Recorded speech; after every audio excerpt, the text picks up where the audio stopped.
3월 21일 사순절 10분 말씀 묵상 가정예배를 시작하겠습니다. 다 같이 주님 가르치신 기도합니다. 하늘에 계신 우리 아버지, 아버지의 이름을 거룩하게 하시며 아버지의 나라가 오게 하시며 아버지의 뜻이 하늘에서와 같이 땅에서도 이루어지게 하소서. 오늘 우리에게 일용할 양식을 주시고 우리가 우리에게 잘못한 사람을 용서하여 준 것 같이 우리 죄를 용서하여 주시고 우리를 시험에 빠지지 않게 하시고 악에서 구하소서. 나라와 권능과 영광이 영원히 아버지의 것입니다. 아멘. 찬송가 545장 이 눈에 아무 증거 아니 배워도 찬송가 545장을 부릅니다.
이 시간 우리에게 주시는 하나님의 말씀은 구약성경 예레미야서 31장 31절로 34절입니다.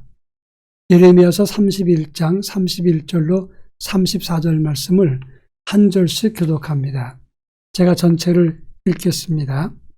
여호와의 말씀이니라. 보라, 날이 이르리니 내가 이스라엘 집과 유다 집에 새 언약을 맺으리라. 이 언약은 내가 그들의 조상들의 손을 잡고 애굽 땅에서 인도하여 내던 날에 맺은 것과 같지 아니할 것은 내가 그들의 남편이 되었어도 그들이 내 언약을 깨뜨렸음이라. 여호와의 말씀이니라. 그러나 그날 후에 내가 이스라엘 집과 맺을 언약은 이러하니 곧 내가 나의 법을 그들의 속에 두며 그들의 마음에 기록하여 나는 그들의 하나님이 되고 그들은 내 백성이 될 것이라. 여호와의 말씀이니라. 그들이 다시는 각기 이웃과 형제를 가르쳐 이르기를 너는 여호와를 알라 하지 아니하리니 이는 작은 자로부터 큰 자까지 다 나를 알기 때문이라. 내가 그들의 악행을 사하고 다시는 그 죄를 기억하지 아니하리라. 여호와의 말씀이니라. 아멘. 구약 성경 중에서 가장 마음 아픈 성경책이 예레미야서입니다. 선지자 예레미야가 40년 6개월 동안 하나님 말씀을 선포했지만 단 한 번도 이스라엘 백성들에게 사랑받지 못했습니다. 그 이유는 그가 하나님의 심판을 끊임없이 예언했기 때문이라고 하는 것입니다. 그러나 예레미야서를 자세히 읽어보면 하나님의 심판만 말한 것이 아닙니다. 하나님의 위로와 새로운 약속을 많이 언급하고 있다는 사실을 사람들은 간과했다고 하는 것입니다. 오늘 우리가 읽은 본문의 말씀도 바로 그것을 말하고 있습니다. 예레미야서 30장부터 33장까지를 위로의 책이라고 말씀을 합니다. 이스라엘의 회복과 하나님이 이스라엘을 위로하시는 말씀이 주를 이루고 있는데 그것의 결론이 오늘 우리가 읽은 31장 31절로 34절의 말씀이 되는 것입니다. 오늘 우리가 읽은 본문의 말씀은 새 언약에 관해서 우리에게 교훈해 주고 있습니다. 이 본문을 통해서 하나님은 지금 우리에게 무엇을 말씀하고 있는가, 이런 문제를 함께 살펴보겠습니다. 먼저 31절과 32절에서 하나님은 이스라엘과 유다 집에 새 언약을 맺으리라 이렇게 말씀했습니다. 그러나 이제 맺게 될 새 언약은 과거 이스라엘 백성들을 애굽에서 인도했던 그 당시에 하나님이 맺었던 약속과 같지 않는다, 이런 말씀이 됩니다. 왜냐하면 그들의 약속은 이스라엘 백성들이 먼저 언약을 깨어뜨렸기 때문입니다. 남편 되신 하나님, 그리고 그의 신부 되신 이스라엘 백성과의 언약, 그러나 그 약속을 저버린 자는 바로 이스라엘 백성이었다고 하는 것입니다. 약속을 저버리고 깨뜨렸기 때문에 이제 그 약속은 무효가 됩니다. 그러나 하나님은 그 깨진 약속 위에 새 언약을 맺으리라 이렇게 말씀했다고 하는 것입니다. 이 말은 내가 너희가 언약을 떠나서 망할 길, 배반의 길을 갔어도 나는 내 약속을 결코 파기하지 않는다, 이것을 말씀하고 있는 것이다 하는 말씀입니다. 그런 의미에서 하나님이 맺으시는 새 언약은 한없이 기다리고 참아주시고 기회 주시는 하나님의 사랑의 약속이라고 말할 수 있습니다. 적어도 우리는 하나님의 약속에 대해서는 아무런 주장도 할 말도 없습니다. 다만 감사할 뿐이라고 하는 것입니다. 그런가 하면 33절에 보면 그 언약은 어떤 약속이냐? 전에는 언약을 맺고 지키라 이렇게 명령하고 끝났습니다. 그러나 이제는 내가 나의 법을 그들 속에 두며 그들 마음속에 기록하여 나는 그들의 하나님이 되고 그들은 나의 백성이 될 것이다, 이런 약속의 말씀이었습니다. 이 말은 하나님의 약속을 말씀하신 다음에 그것을 지키고 따르라 일방적으로 선포한 것이 아니라 하나님 법을 그 심령에 두고 성령을 통해서 새겨두겠다는 말씀입니다. 동시에 그들의 마음에 기록한다는 말은 하나님 뜻을 순종하고 그리고 하나님 앞 따를 수 있도록 이끌어주시고 돕겠다고 하신 약속이 되는 것입니다. 이것은 에스겔 36장 26절에 나오는 성령을 통해서 우리의 굳은 마음을 제거하고 부드러운 마음을 줄 것이라는 말과 일맥상통하는 말씀이 되는 것입니다. 하나님은 성령님을 통해서 하나님 말씀을 따르도록 우리를 돌이키고 순종하도록 이끌어 주신다고 하는 겁니다. 법을 주시고 약속하신 분도 하나님이시고 그 법을 따르게 하신 분도 하나님이시라고 하는 것입니다. 결국 우리가 할 수 있는 것은 하나님 말씀에 순종하는 길밖에는 없다고 하는 것입니다.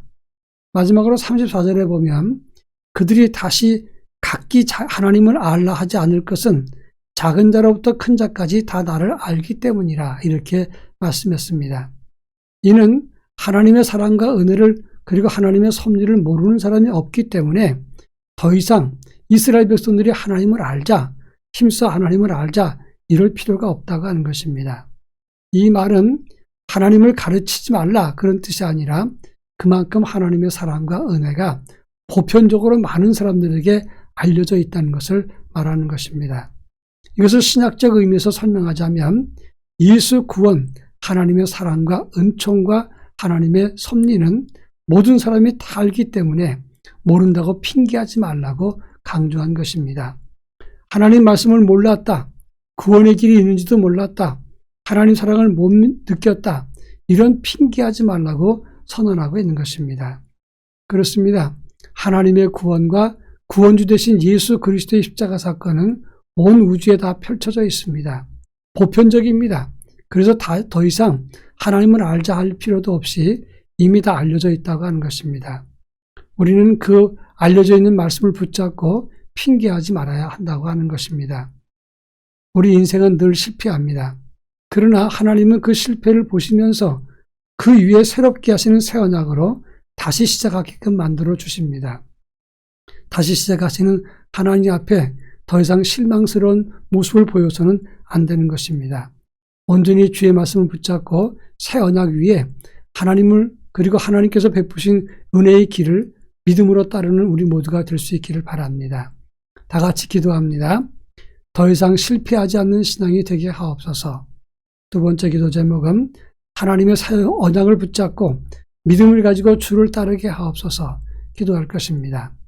다 같이 기도합니다.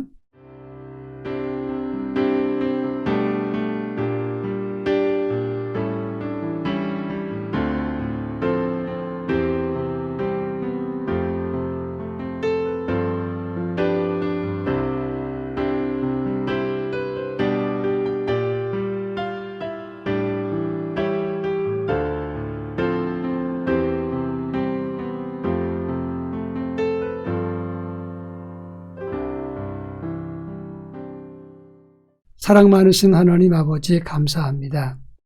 이스라엘 백성들에게 맺었던 그 첫 번째 언약을 이스라엘 백성들이 깨뜨리고 두 번째 언약을 붙잡게 되었던 것을 압니다. 이스라엘 백성들처럼 언약을 깨뜨리고 미련한 삶을 살지 않도록 저희들에게 지혜와 명철을 주옵소서. 새 언약을 붙잡고 예수 그리스도 안에서 하나님께서 보이신 은혜의 길을 따르는 아버지의 거룩한 자녀로 살게 하옵소서. 예수님의 이름으로 기도합니다. 아멘.